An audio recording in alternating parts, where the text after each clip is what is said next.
Hello and welcome to the Boot Camp for Your Mind podcast. I'm your host, Michelle Werdeman, certified holistic life and mindset coach. What is happening, my friends? It's Tuesday morning here, and if you hear the birds in the background, we have these beautiful trees by my house where I'm recording this morning, and the birds can get really loud, so you might hear them in the background. And if you do, I hope you enjoy and they're not too distracting. So I wanted to jump on here today. I'm not sure if you've listened to my previous podcast I did a couple weeks ago on neuroplasticity and the power we have to rewire our brains and why sometimes we just seem to be on autopilot, whether it's for a good positive habit or maybe it's a bad habit, and we can't really figure out why we're unable to change this particular habit. I got a lot of questions about it and a couple new clients that said, oh my gosh, like this is so powerful because I'm doing, A, B, or C, and I just can't figure out a way to stop. I always thought that there was something wrong with me or I lacked willpower or whatever it is.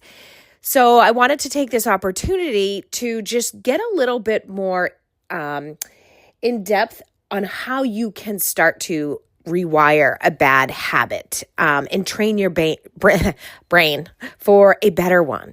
So why are we stuck in these bad habit loops, right? Little brain science here. Habits aren't just behaviors. They're patterns that are hardwired into our brains. Every habit follows what I talked about in my previous podcast, a habit loop. And there's 3 parts to a habit loop.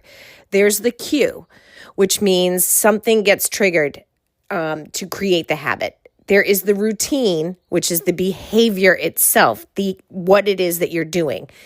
Then there is a reward. The brain gets something that it wants. So over time, your brain learns to crave that reward and it starts running that loop on autopilot, often before we even are aware it's happening. Remember, I said we usually have anywhere around, 60 to 70,000 thoughts a day, and 85% of those thoughts are what we thought the day before and so consistent with what's going on in our subconscious brain that we don't necessarily even know about. So over time, your brain just learns to crave these rewards that we've been giving it so that it can just work on autopilot. And it doesn't mean that, you're not lazy, you're not unmotivated when you can't change something. You're just operating on a loop your brain thinks is efficient. The good news, what you have wired into your brain, you can wire out. Which is huge, right?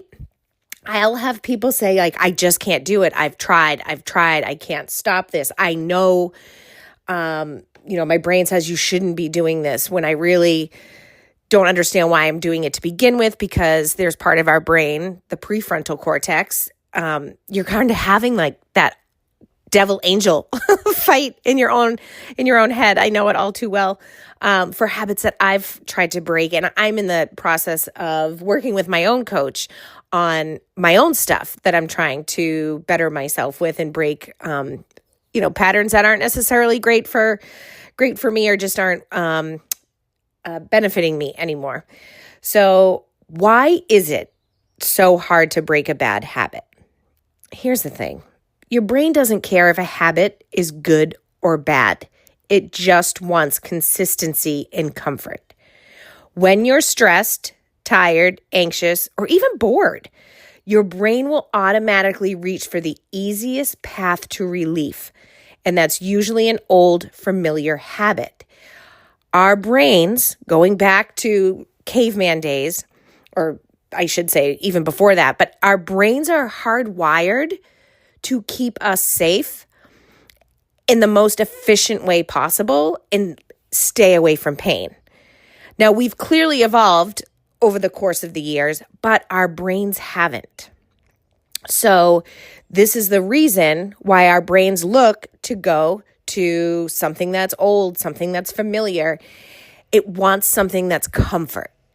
So those habits are often driven by emotion that we have. So maybe it's late night scrolling, not just boredom, maybe it's loneliness, mindless snacking, maybe it's stress. Recognizing why is the first step to changing the what, like what it is you're doing. I always suggest, I am a huge fan of journaling, as I think a lot of you who listen know. I did create a journal, which you can get on Amazon. It's called Today is Going to Be a Great Day. But journaling really helps bring what's in your subconscious to your conscious brain so that you can start to become aware of what it is that you're thinking from a subconscious level. So again, awareness. This is the superpower. You cannot change what you're not aware of. So before you try to fix, in quotation marks, the habit, like the behavior, just watch it, track it, name it, and ask yourself, okay, is there a certain time of day that I'm triggered that this happens? What was I feeling before I did it? So this is a huge one because our actions are driven from emotions. So if we're feeling a certain way and we reward ourselves a certain way, the more you do it, the more it just becomes something automatic. So when you, let's say you do this habit, maybe it's mindlessly scrolling, ask yourself, what are you feeling in that moment? What are you looking to get? Why do you need this reward? Are you bored?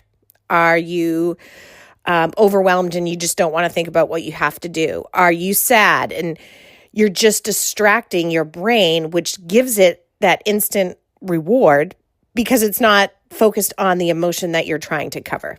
I hope that makes sense. And then what is the reward that you're chasing?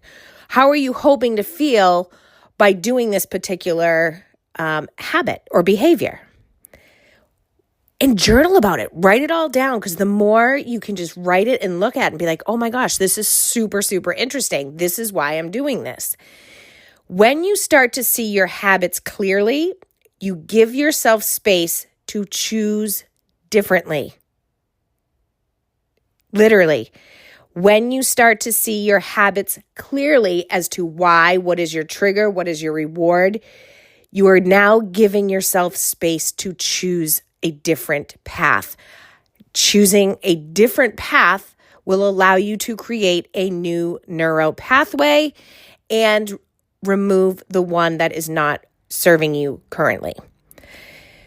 Another key point to this, how you talk to yourself matters. I can't stress this enough. How you talk to yourself matters. Let's pause here because this is huge. The way you talk to yourself when you're trying to change matters a lot. It matters even when you're not trying to change. The way you talk to yourself, your body is always listening. It is energy. What you say, even if it's a joke to your, like you make fun of yourself or whatnot, your body hears it and it doesn't know, oh, she's just kidding or he's just kidding. It just hears what it is you're saying. So how you talk to yourself matters. Like if your inner dialogue sounds something like, oh, I always do this, like what's wrong with me? I'll never get this right. Then you're not rewiring your brain. You're reinforcing shame. And shame doesn't change behavior. It just buries it deeper, right? So the more shame, the more guilt, the more pressure we put on ourselves, you're just rewiring those emotions. And what happens when you have those emotions? Typically, you're not taking positive behavior off of shame, like from a feeling of shame, right? So really catch yourself, like make a game out of it. I remember I did that once before because I was like, would I have just said that to my friend? No. Like, why am I saying it to myself? So maybe try this approach instead. Speak with grace. Understand this is hard and I'm doing my best. And choose kindness to yourself. Like, I don't know, maybe think one moment doesn't define me. And stay curious. Like, what made me go back to that habit today? What could I have tried instead? I was talking to a client actually yesterday about this who's trying to stop a negative pattern that is just not serving them anymore. And as they called it, they messed up and they really they kind of let themselves down and they were disappointed with themselves. And I said, well, how can we flip this switch? Like flip the script that you're telling yourself. And part of that is, you know what? I'm learning. My brain goes to what is comfortable in what it has known. My brain was doing what it was trained to do, but I'm learning here. And learning takes a process. It doesn't just happen overnight. And just giving yourself that grace and giving yourself that kindness, that's what's going to keep moving you forward, right? And asking yourself, so we went through the situation that she was in and we got curious, like what was it that prompted it? What emotion were you feeling? Were you tired? A lot of times, if we're just overwhelmed and we don't feel like doing anything, we're just going to go back to something that seems familiar that we don't really have to think about, right? I'm going to just jump in here real quick and point out something that happens a lot, which comes up with clients, is something called decision fatigue. And what decision fatigue is your brain by usually around, I don't know, maybe 5 o'clock or so, is so tired from making decisions all day that's often when we don't make the best decisions. Like, we start making decisions the moment we open up our eyes. Think about it. Like, the moment you open up your eyes, maybe you make a decision to hit snooze. Maybe you make a decision to get out of bed. Who knows? But that's when the decisions start, like, in as little as possible. Like, I'm going to do this. I'm going to do that. I'm not going to do this. You're making decisions all day long. Your brain is tired, typically by the evening time. So it's going to go to what's comfortable and it doesn't really have to think. So just be curious with yourself, right? And ask yourself, if you do it, like, what could you have done differently? And you know what? Changing your habits isn't just about new behaviors. It's about a relationship with yourself. By doing this work, by journaling, being curious, being kind, you're going to strengthen the relationship that you have with yourself, which is really, really cool, right? We're the longest relationship that we're ever going to have. So, anywho's, how do you actually change a habit? It's not about stopping cold turkey. It's about replacing. Let's say your habit is, again, scrolling on your phone the second you wake up. What's the cue? Waking up. The reward? Probably dopamine, stimulation, escape. What can you do instead? Maybe you replace it with 3 minutes of breath work, 3 minutes of journaling, just one sentence, or even just stepping out into the fresh air. Again, our brains don't like voids, so it's not about just stopping something and not replacing it. It wants something in its place.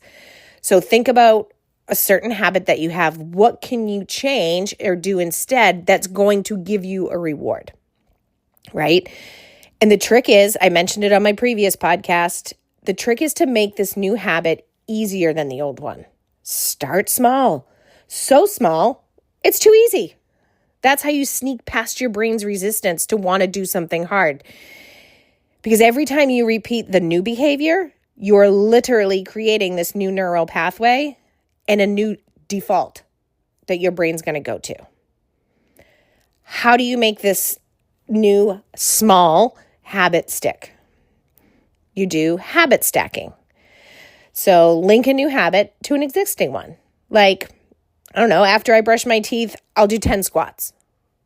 This is for somebody, and actually this was part of the Atomic Habits book. The author would start to do squats every time he went to the bathroom because He was brushing his teeth and going to the bathroom, whatever. But the idea is it's something that was happening already. Then you just use a couple seconds to either maybe do one squat. I think you get the point, but like start small on top of something you're already doing. And then temptation bundling. Pair something you should, and I don't typically use the word should, but pair something you should do with something you love, right? So like listening to your favorite podcast, hello, when you're out walking, right? And visual reminders, sticky notes. I'm a huge sticky note, or reminders on your phone, maybe an alarm. Maybe you use a habit tracker. If you want a habit tracker, I have an awesome one. Actually, you know what? I will put it in the show notes. Your brain loves visual cues. So again, sticky notes, an alarm on your phone, a habit tracker, because it's a reward. Like it just loves to see, maybe you check off on the habit tracker, like, oh, I did this, or you keep a list on your phone. And then like the sticky notes, you see that, like your brain really does love visual cues and rewards. And most importantly, celebrate your small wins. Every time you choose the new path, tell yourself, this is me becoming who I want to be. Like, good job, high five, you've got this. Like, literally, I know it sounds silly for the smallest thing, but I promise you this starts to create a lot of momentum and the rewards just start to pile up. So you will see from small, you will start to create big. And you know what? I know you've all heard this before, but progress over perfection. Let me say this loud and clear. You will slip up, and that's okay. The goal is not to be perfect. The goal is to come back faster. One mistake doesn't break a habit. It's the story you tell yourself afterwards that matters. So instead of maybe like, oh, I messed up again, try, I'm learning to do this differently. Your brain is like plastic. It's built to change, but it needs time, repetition, and most of all, compassion. Let me repeat that. Your brain is like plastic. It's built to change, and it needs time. It needs repetition and compassion. Okay? So, a couple of little takeaways here. Bad habits aren't moral failings. When I have somebody come to me and they're like, I don't know what's wrong with me. Why do I keep doing X when I know it's not good for me? I don't feel good. It's costing me whatever. They're just learned loops. Doesn't mean that there's anything wrong with you. In fact, your brain is working exactly how it's supposed to. So understand it's not moral failings. It's just stuck in a loop. Your brain loves patterns, but it also adapts, right? Awareness is your first tool. Again, just be aware of what is the cue, what is the trigger, what's the habit, what is the reward. You have to understand that before you can actually make a change. Replace the behavior or the habit. Don't just remove it. What can you replace? What can you do that's very small, that's going to give you a reward that you can do over and over again? That is easy. Next, speak to yourself with grace, kindness, and curiosity. Right? Kindness and curiosity and grace go a long, long way. Celebrate your effort, not just your results, right?